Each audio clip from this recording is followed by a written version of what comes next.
me, man. I didn't do anything. Okay, in this particular technique, the subject knows that I'm trying to arrest him. He won't even let me touch his elbow or his wrist. So this time he puts his hands up. He says, "You're not going to arrest me." He pulls his hands away from me. I approach the subject, and what I do is, as soon as I make range, as soon as I'm within range, I need to attack this arm fast before he can attack me with that arm. Now, all the time that I'm attacking this arm, I'm stepping to the side, and I'm going to pull him off balance in this direction. So I move in, I attack his wrist with a spiral action, passing it, at the same time with a monkey grip driving up to the back of his arm while passing his arm down. I drag him off to the side, off balance, separating his arm, seizing his wrist, not contesting his power, but following it back into the front wrist lock.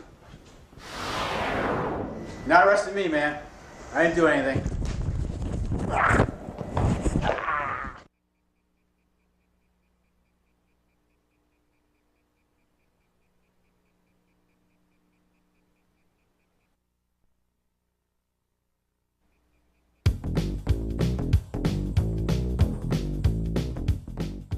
Hey, easy, easy, settle down.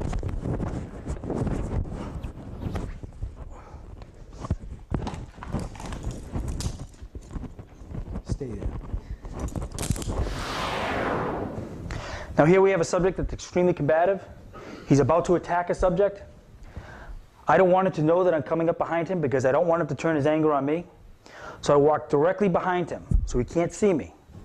I walk up behind him. I want to achieve three things at the same time. I want to walk up behind him. I want to step deep underneath his hips.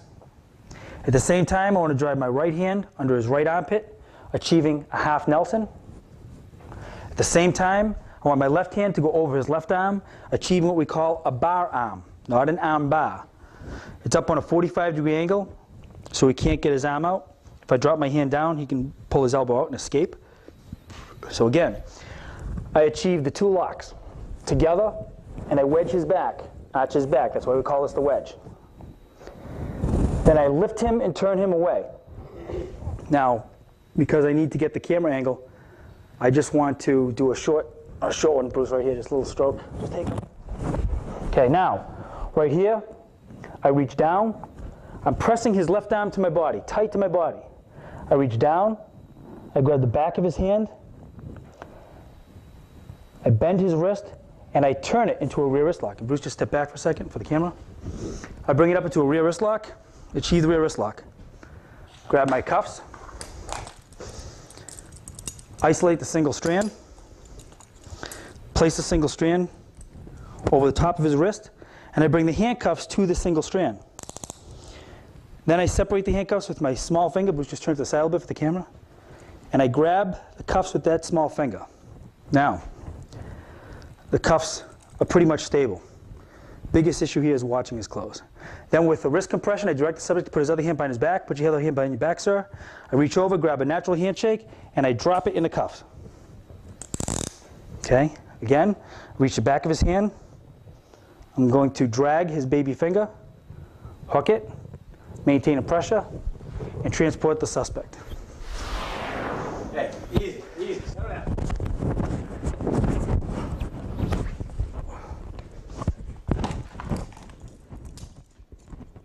Stay there.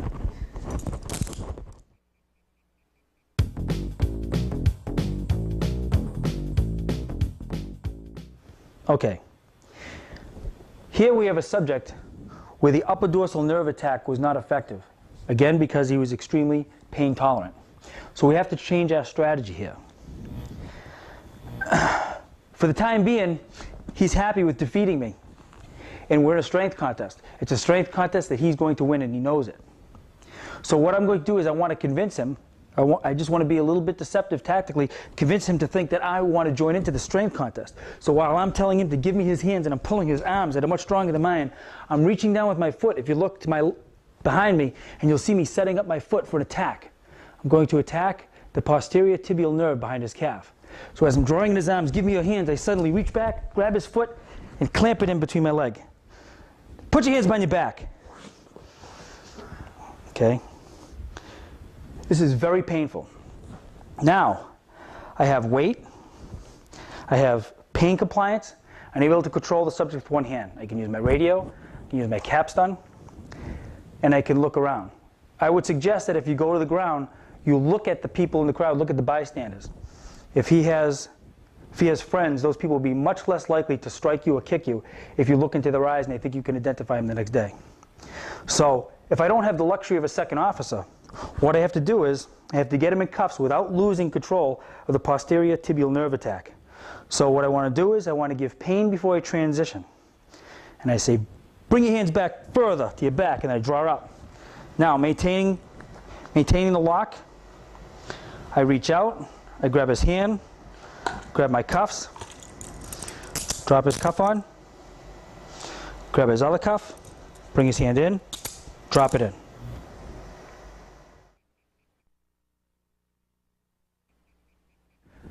I hope you have enjoyed this video program. Taking a subject into custody is a very dangerous task and often the trigger for an assault on a police officer. There are over 60,000 assaults on police officers each year in the United States. The average age of an attacker is 21 years old. The average age of a cop killer is 29 years old. Approximately 70% of all violent crimes in America are committed by young males between the ages of 17 and 24 years old. The age gap between you and the people you confront on the street will grow wider and wider. And pretty soon, you may find yourself in a life and death struggle with a subject who is half your age or twice your size. These fast action control techniques are just one of many systems designed to control combative subjects.